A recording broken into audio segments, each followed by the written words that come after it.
Bom dia a todos, aqui é Thiago Mineu, sou colunista do blog da SBI e hoje vamos conversar com o professor Dario Zamboni dentro daquela linha que estamos desenvolvendo, falando com pesquisadores de referência na área, né, sobre esses novos tempos que estamos vivendo e como isso tem afetado o ensino e a pesquisa na imunologia.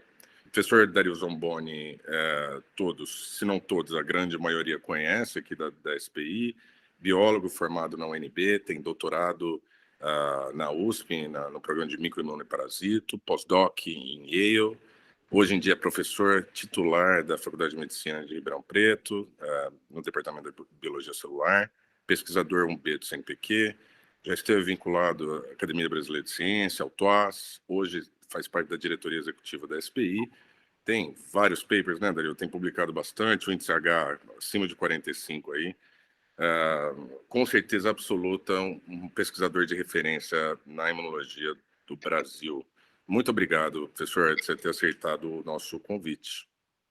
Boa tarde, Thiago. Um prazer estar aqui com você. Eu que agradeço o convite para participar desse blog, que é uma ação tão importante aí para a divulgação da imunologia. Então, um prazer estar aqui com você. Muito obrigado, Dario. Para a gente começar nosso papo, eu queria que você fizesse um breve resumo aí da sua linha de pesquisa, que você tem atuado nos últimos anos. Legal, Thiago. Eu defino que a linha de pesquisa que a gente trabalha no laboratório, ela está muito focada em compreender o reconhecimento de patógenos pelo sistema imuninato, né? Então, se for situar aí, é basicamente imunidade inata e o desdobramento de todas as interações no desencadeado dos processos infecciosos, né? Então, a gente tem modelos diferentes que a gente usa para estimular e para ativar esses receptores, né? Tem linha de pesquisa do laboratório com bactérias, né? Bactérias intracelulares, como Legionella, Coxiella. A gente tem linha de pesquisa com protozoários, né? Leishmania, Trypanosoma cruzi. E a gente agora, mais recentemente, está trabalhando um pouco com vírus, né? Que também estimulam esses receptores do sistema imuninato. Né? Então, uma vez que acontece a interação entre o receptor do sistema imuninato e esses patógenos, aí começa um processo de montagem de uma resposta imune, começa um processo de montagem de processos inflamatórios. Esses processos são muito importantes para a gente controlar rapidamente a replicação dos patógenos, antes deles tomarem uma quantidade de microbiana muito grande, até que dê tempo de montar, estabelecer uma resposta adaptativa e que pode controlar um pouco melhor a replicação desses patógenos, né? Então, é basicamente interação patógeno-hospedeiro, focando aí nos receptores intracelulares que são especializados para detectar a presença de patógenos, né? Que diferenciam o que é uma bactéria, um patógeno não infeccioso ou um agente microbiano que pode realmente causar um dano no hospedeiro e como que esses receptores reconhecem diferencialmente o que são os patógenos do que são esses micróbios ambientais que não vão causar dano nenhum ao nosso corpo, né? Só um parênteses aqui, Dario. O pessoal lá dos Estados Unidos, você passou um bom tempo lá, né? O pessoal dos Estados Unidos, a imunologia lá é muito centrada em imunidade adaptativa, né? Você não teve dor de cabeça lá para colocar seu ponto de vista lá, que a imunidade inata prepara o caminho, porque geralmente o pessoal não aceita isso muito lá, não. A gente viveu nos últimos anos, né, Thiago, um boom da imunidade inata aí, porque antes de descobrir os receptores TOL, né, que veio aí na última década do século passado, quer dizer, acabou a imunidade inata, era a fagocitose e é isso, né? Então, de repente, complemento, fagocitose. Então, aí, de repente, veio os receptores intracelulares quer dizer, já determinados em linhagens germinativas, quer dizer, que não sofrem recombinação, e aí deu todo um boom, né? E a imunidade inata é super importante. Quando falam que não é importante, Thiago, eu geralmente falo que a imunidade inata faz tudo. Né, ela reconhece, ela fagocita, depois ela elimina, né? Porque muitos dos mecanismos efetores que aparecem com a ajuda da imunidade adaptativa são dependentes da imunidade inata, né? Quem mata no final da história é o macrófago ativado, é o monócito derivado de macrófago, enfim, hemodici, quer dizer, todos esses monócitos inflamatórios, eles que eliminam os patógenos ultimamente. É claro que tem participação de linfócitos citotóxicos e tal, mas até se você olha num processo evolutivo, né, você tem em vários organismos a imunidade inata fazendo todo o processo, né, a aquisição de uma resposta mais refinada, dependente de linfócitos, é muito mais recente, né? Então, quer dizer, mostra mais uma vez aí que vários organismos sobrevivem milhões e milhões de anos aí só com a imunidade inata, né? Mas é claro, a gente brinca, mas não dá para separar as coisas. Todas as duas operam concomitantemente durante o processo de infecção, né? Então a gente tem aí, sem dúvida, a importância da inata e da adaptativa, as duas participando. Concordo. Por mais que seja difícil, às vezes, o pessoal concordar também. Darizão, então, dentro do tema aqui que a gente está abordando ao longo dessas entrevistas, eu vou começar com a questão da divulgação científica e, mais precisamente, essa questão que está em voga hoje em dia, chamada imunologia, não é? Nos jornais. Então, hoje a gente assiste TV, abre jornal, tem temas de imunologia o tempo inteiro sendo colocados ali, né? Então, primeiro eu queria saber sobre esse tema específico, assim, isso te causa uma estranheza? É mais estranho ou te deixa mais feliz, satisfeito em ver essa exposição da imunologia na mídia? Não, pelo contrário, eu fico muito feliz de ver essa exposição. Isso significa que cada vez mais a gente está compreendendo, né, que muitas das doenças, Tiago, são imunomediadas. Quer dizer, a gente tem que entender o sistema imune para poder entender essas doenças, né? Eu dou aula de muitas bactérias gram-negativas, infecciosas, e é difícil dar uma aula de uma bactéria, quer dizer, eu estou dando aula dentro da microbiologia, muitas vezes, e é impossível você explicar a doença causada pela bactéria sem falar do sistema imune. Então, quer dizer, está muito ligado. Então, quer dizer, numa disciplina de microbiologia, você tem que falar de imunologia. E o que eu faço na aula se reflete no que a sociedade faz, quer dizer, para você entender a infecção de Covid, a patofisiologia da doença, você tem que entender o sistema imune, né? Sem falar nas vacinas, aí fica mais evidente ainda. Mas isso acho que é um resultado, né, de uma maior compreensão dos processos fisiológicos que acontecem durante uma infecção e que a gente, para entender a doença, a gente precisa entender o sistema imune, né? Isso fica evidente, falei em Covid, mas isso em várias outras doenças, falar em leishmaniose, é totalmente imunomediada, patogênese, tuberculose também, imunomediada. As pessoas falam, mas a tuberculose, ela não secreta nenhuma proteína para destruir o hospedeiro? Não, toda aquela destruição, aquela necrose toda que aparece é muito imunomediada. Então, quer dizer, é só para exemplificar tem dezenas, centenas de doenças que são muito dependentes do sistema imune, né? Então, quer dizer, eu acho que a nossa própria compreensão da patofisiologia das doenças, conforme a gente vai afunilando nos mecanismos, a gente acaba no sistema imune, né? Então, eu acho que eu fico muito feliz de ver essa exposição toda da imunologia na mídia, né? E tem gente que fica com certos ciúmes, pô, agora todo mundo virou imunologista, todo mundo sabe tudo de imunologista, nessas épocas de Covid, vacina, todo mundo sabe Mas eu acho isso muito legal, eu acho que para a área isso significa que as pessoas estão interessadas, as pessoas mesmo que, às vezes, com algum conceito errado, quer dizer, logo você tem a chance de entender, explicar um pouco de imunologia para as pessoas, e claro, tem um super motivação para compreender esses processos, porque está central nos processos de infecção, de doenças, enfim.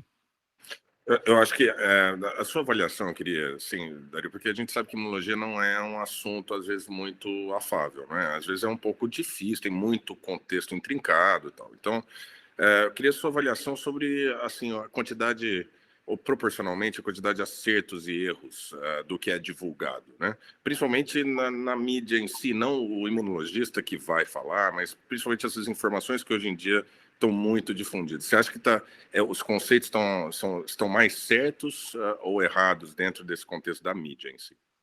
Eu acho que é um desafio, né? Você primeiro ensinar, vou falar um pouquinho do ensino, né? Ensinar a imunologia é um desafio, porque é um processo complexo, tem vários braços, várias vias, várias células diferentes, né? Respostas divergentes. Então, assim, colocar aquilo tudo num processo em que acontece concomitantemente, todas aquelas células operando até você gerar uma imunidade protetora, é um desafio para ensinar a imunologia, né? Eu sempre digo que, como imunologista, a gente tem que se esforçar ao máximo para deixar mais simples possível, né? Porque tem uma linha de imunologistas que, às vezes, parece que gostam de complicar. Quer dizer, quanto mais você complica, mais vias você coloca de assim, dezenas de citocinas, você vai para moléculas de superfície, então, CD 157, quer dizer, em tipos celulares, e depois os subtipos dos subtipos. Então, quer dizer, fica extremamente complexo, o aluno tende a pegar uma ojeriza de imunologia, né? Decorou todas as citocinas, decorou as quimiocinas também, enfim, fica difícil de entender como que aquilo tudo opera num processo infeccioso ou num processo, enfim, de uma determinada doença. Então, o nosso desafio como aí educadores e professores de imunologia é muito tentar transformar aquele processo todo que, por mais que seja complexo, em um processo simples, que o aluno possa desenvolver um interesse pela biologia por trás daquela resposta imune, né? Então, uma vez que você consegue fazer o processo ficar mais palatável, aí vem naturalmente um interesse pelo processo, né? Aí você fala, então como é que o linfócito se duplica? Precisa de uma citocina que faz isso. Aí, quer dizer, aprender o papel da L2 fica muito mais natural, muito mais legal de fazer do que você decorar, L1 faz isso, A2 faz isso, A3 faz isso. Então, quer dizer, quanto mais você consegue focar no processo em vez de nos nomes, decorar as funções de cada uma das moléculas, dos mediadores, eu acho que mais fácil fica de explicar.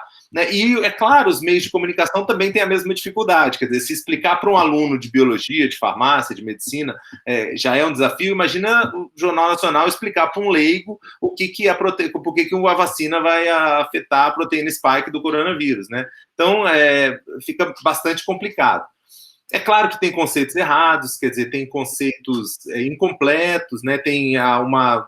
A gente vê, né, nessa época muito recente, fala-se muito em resposta humoral, pouco sobre resposta celular, mesmo as vacinas, é completamente negligenciada essa parte. Mas talvez seja um pouco o esforço da imprensa de tentar deixar um processo mais simples possível, que acaba esquecendo outros aspectos.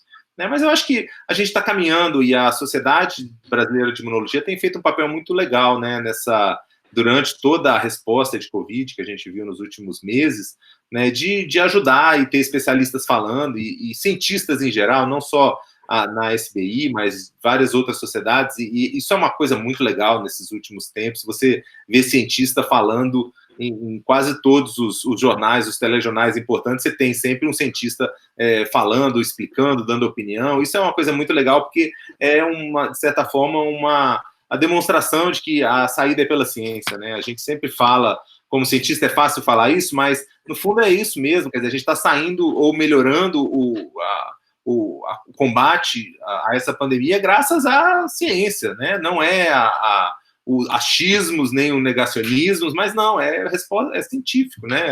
A vacina funciona por ABC, quer dizer, toda uma pesquisa por trás, né, de por que aqueles antígenos são os melhores, por que aquele sistema de RNA é melhor, enfim, e a gente está avançando muito, e graças à ciência a gente está melhorando. Então, acho que essa exaltação voltando aí para a imunologia, nos meios de comunicação, acho que é muito importante, porque a gente realmente desperta um maior interesse, né, pela imunologia, e isso certamente vai ter um impacto no desenvolvimento da imunologia no Brasil também, a médio e longo prazo, porque cada vez mais você tem alunos jovens interessados em imunologia, querendo entender o que acontece com os processos de montagem da resposta imune, e isso gera um interesse que, no fundo, é a base do cientista, né? A semente do cientista é a curiosidade. A partir do momento que você coloca isso como uma questão em aberto, quer dizer, desperta a curiosidade do jovem, e aí está ali o embrião para os futuros cientistas. Então, eu fico, de certa forma, muito satisfeito de ver esse processo acontecendo de uma forma tão robusta nesses últimos tempos, né, Thiago? Concordo plenamente, Adriano. Concordo plenamente. Acho que hoje em dia o pessoal da minha família entende melhor o que eu faço, sem ter que explicar muito. Você tocou num assunto muito importante que eu também queria abordar com você, a questão do ensino em si, Dario. Eu sou professor, você é professor, e a gente aí há um ano e alguma coisa, um ano e meio, a gente está tendo que se adaptar à metodologia de ensino, tanto na graduação como na pós-graduação. Óbvio que são níveis bem diferentes, o tipo de ensino que é ministrado, né? O jeito que você passa informação para esses dois níveis de aluno, né? É muito diferente. Mas eu queria saber, assim, a sua opinião em relação a essa metodologia de ensino atual, online, tela, até que ponto que a gente vai voltar ao normal, sabe, da aula presencial, se a gente vai caminhar para o híbrido ou mais online? Você acha que continua sendo proveitoso? Eu queria a sua opinião sobre esses assuntos.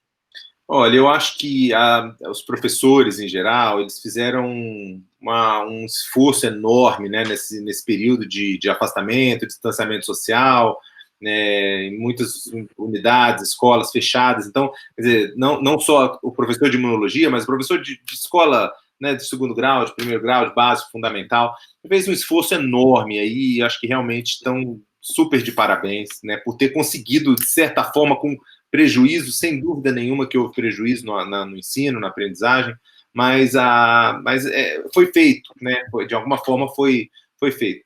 Agora, eu acho que realmente nada substitui o professor dentro de sala de aula, sabe? Ensino à distância não é trivial, não é fácil, né? Eu estou me colocando como professor que deu durante mais de um ano, agora está completando um ano e meio, de aulas à distância, em plataformas, né, e a USP tem uns sistemas muito bons que ajudam o processo todo, mas ainda assim, nada se compara, ao meu ver, nada se compara com o ensino presencial, quer dizer, o professor na sala de aula, discutindo com os alunos, apresentando, né, o uso de, enfim, interação maior do professor com o aluno, desperta maior o interesse, e é uma via de mão dupla, né? O professor se interessa pelo assunto, se apaixona pelo assunto, pelo ensinar, e o aluno, aprendendo aquilo, ele se deslumbra, isso motiva mais ainda o professor para o processo todo andar da melhor forma. Então, eu espero muito que a gente consiga melhorar e voltar às atividades presenciais, Thiago, porque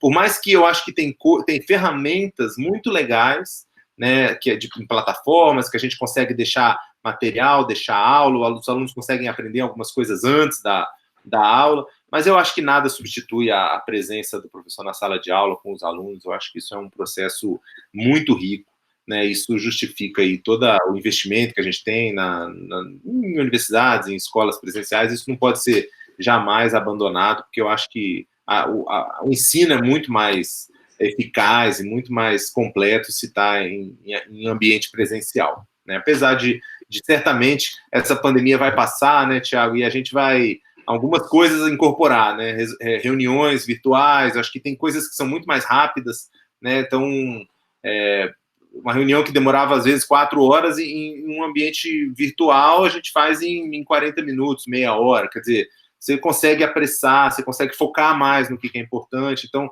libera tempo para outras atividades. Então tem algumas coisas positivas. Agora tem críticas também, mesmo reuniões virtuais, quer dizer, a gente o nível de atenção não é o mesmo, né? A gente tem atividades paralelas enquanto está na reunião, então também tem problemas. E no ensino, voltando para a tua pergunta aí do ensino, eu acho que certamente tem muita dispersão, né? É difícil ficar focado e também não dá nem para cobrar tanto o aluno, porque passar o dia assistindo aula de maneira síncrona, quer dizer, o professor falando para uma tela ou você assistindo alguma coisa gravada, né, realmente é muito maçante, né, para quem não está treinado para esse processo. Então, eu acho que nada substitui uma boa aula de imunologia com giz, sabe? Se você vai explicando a resposta imune, isso é a melhor aula de todas. Você fala, isso aqui é uma célula da imunidade nata, aqui está um patógeno, aqui começa o processo de interação deles, ele faz isso, fagocita, apresenta antígeno, chega uma célula... Enfim, você consegue fazer toda a montagem da resposta imune numa aula de lousa, né? Isso aí eu acho que é imbatível. Qualquer assim, eu acho que a gente tem que avançar muito nos ensinos de EAD, né, para conseguir chegar próximo ao quão eficaz é o ensino presencial. Concordo com você. Eu acho que uma das atividades assim que são provavelmente vão ficar, Dario, é a minha opinião, né? Pelo menos na pós-graduação, a questão das bancas, né? Que era algo que, quando eu era coordenador de curso, a gente gastava muito dinheiro com passagem, e às vezes para te trazer aqui em Uberlândia, né? Era uma grana, você tinha que se deslocar, perdia um dia e meio. Eu acho que isso dificilmente a gente vai retornar, não que não dê para fazer, mas eu acho que no cômputo geral vai ser uma das heranças que a pandemia está nos deixando, né?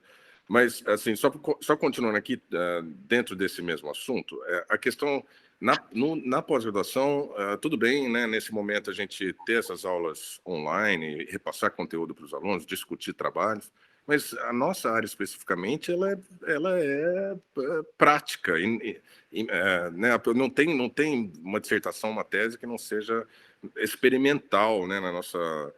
Tem um tanto de mão na massa dentro do laboratório. E aí...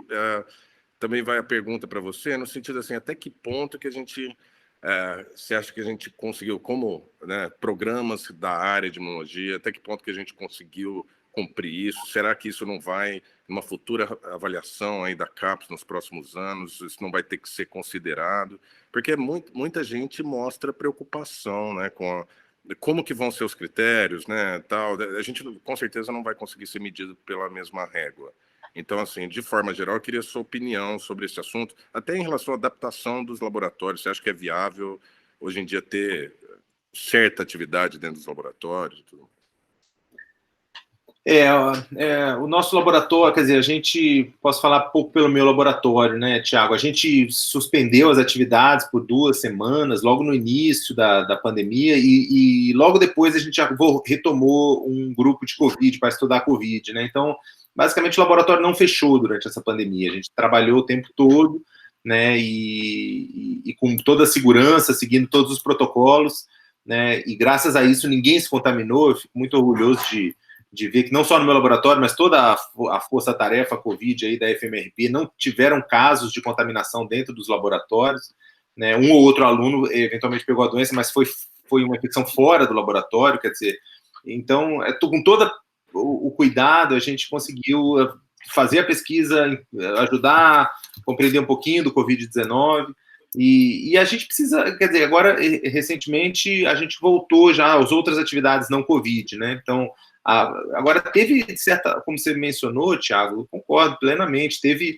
muito prejuízo para as outras pesquisas, quer dizer, por conta da suspensão das atividades, não podiam ter novos experimentos com animais. Então, muita da pesquisa do laboratório, e imunologia, muita pesquisa é feita com modelos animais, quer dizer, então você prejudica muito, né? Teve realmente gaps de produção de conhecimento que vão ser sentidos, quer dizer, você vai ver que nos próximos anos vai ter uma redução na qualidade das publicações, provavelmente no número das publicações também, então a gente vai sentir isso, e precisa, o laboratório precisa estar no laboratório fazendo experimento, né? Não tem como laboratório de bancada, né? Tem laboratórios que faz bioinformática, aí é possível fazer de uma forma remota, mas bancada, wet lab mesmo, acho que realmente precisa estar lá, precisa estar o aluno, estar o orientador, ter a discussão, quer dizer, tem aquela interação ali na bancada que eu acho que precisa voltar, né? E a gente vai ter certamente impacto desse período aí, apesar de algumas áreas terem avançado bastante, principalmente a parte de imunologia vírus, né, a parte de vacinas, quer dizer, teve bastante investimento, bastante, enfim, fomento para essas áreas, mas é claro que, de uma forma geral, o impacto é enorme, negativo, porque os laboratórios pararam, quer dizer, alunos passaram quase um ano, às vezes, sem poder fazer experimento, e depois vão ter que defender, às vezes, dependendo da agência de fomento, algumas prorrogaram um pouco as bolsas, mas nunca é igual se tivesse funcionado a pleno vapor, né? Então, vai ter um impacto aí, e isso precisa ser avaliado, né, nas agências CAPES, que faz avaliação dos programas, CNPq, que faz avaliações de bolsa de produtividade, quer dizer, isso tudo vai ter que ser levado em conta, né? A gente tem que, e o que mais me preocupa, né, Tiago, é a questão da qualidade, porque se o aluno tem que acabar a tese, o orientador muitas vezes pensa, bom, eu tenho que publicar alguma coisa, já que é o fim da tese dele, e aí vai publicar o que dá, né? E aí você piora a qualidade, que é o pior que pode acontecer, né? Você abre mão de um trabalho mais completo, com mais uma análise mecanística, que vai mais a fundo na compreensão do fenômeno, para publicar alguma coisa, porque o aluno vai ficar sem bolsa e vai acabar, né? Então, aí você piora a qualidade, que era justamente um ponto que a gente vinha vendo a ciência melhorar no Brasil, né, na nossa área, cada vez artigos mais sólidos, melhores, apresentações no Congresso Brasileiro Anual de Imunologia, né, que a SBI faz todos os anos, todos os anos você via trabalhos de alunos publicados em revistas de altíssimo impacto, Prêmio Teresa Kipnis ganhando, cada vez alunos melhores ganhando. Então você vê que estava vindo numa crescente em termos de qualidade, né? Não pelo número de artigos publicados, mas de artigos de maior qualidade mesmo, que fazem um maior impacto na área, não o fator de impacto, mas o impacto mesmo daquela pesquisa na área de pesquisa que ela se insere. Então, quer dizer, a gente estava vendo uma melhora nesse processo todo, e agora eu tenho um receio de que a gente veja um retrocesso. Então, a nossa maior preocupação, né, Tiago, a gente que trabalhou muito em prol desse avanço na qualidade das publicações pela comunidade científica brasileira, e o meu receio maior agora é a gente ter um retrocesso, né? Então, não só pelos efeitos da pandemia, mas pelos efeitos da redução do financiamento. A gente espera que a gente consiga recompor esse financiamento o mais rápido possível, os laboratórios retornem, para a gente continuar nessa ascendente que a gente estava em relação ao financiamento e a uma melhora na qualidade da pesquisa produzida no país, que é tão importante, né? Não adianta você publicar uma quantidade absurda de dados se eles não têm qualidade. Claro, é claro que a gente sabe que os grupos brasileiros são muito bons, publicam artigos de muita qualidade, mas eles precisam, né, ter avançar a área de conhecimento. É isso que a gente tem que continuar buscando.